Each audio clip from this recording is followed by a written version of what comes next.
آپ کو براہ راست لے چلتے ہیں، شیر افضل مروت اس وقت میڈیا ٹاک کر رہے ہیں۔ جس کی وجہ سے پارٹی کے اندر جو ہے پشاور میں فارورڈ بلاک بننے جا رہا ہے، اس حوالے سے کیا کہیں؟ نہیں، کسی فارورڈ بلاک کی خبریں نہیں ہیں، اور نہ گنڈاپور صاحب کے حوالے سے ہمیں علم ہے کہ کسی کے تحفظات ہیں۔ آج تک کوئی بیان نہیں آیا ہے۔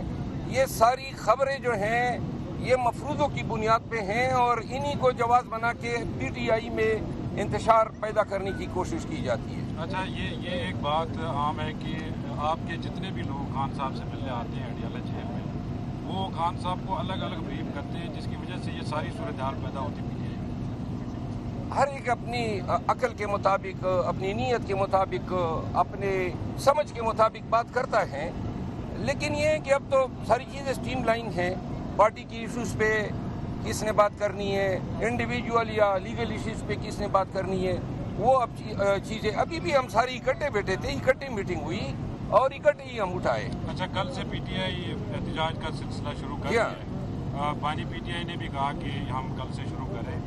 یہ بتائیں کہ خان صاحب کیا ٹکراؤ کی سیاست پہ خان صاحب نے ببانگ دہل کہا کہ کوئی ڈیل نہیں، کوئی مفاہمت نہیں، بہت ہی واضح واشگاف پیغام دیا ہے۔ انہوں نے کہا ہے کہ نہ کہ صرف کوئی مفاہمت، کسی قسم کی مفاہمت کا سوال پیدا نہیں ہوتا ہے جب تک ہمارے پولیٹیکل پریزنرز اندر ہیں، جب تک جو ہیں یہ جو شب خون مارا گیا پہلے 8 فروری کو اور پھر 21 اپریل کو، اور خان صاحب نے مولانا رومی صاحب کی ایک مثال دی۔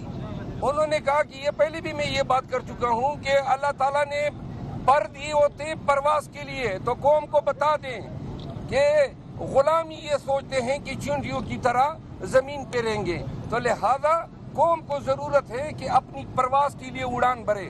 تھینک یو سو مچ، بہت شکریہ۔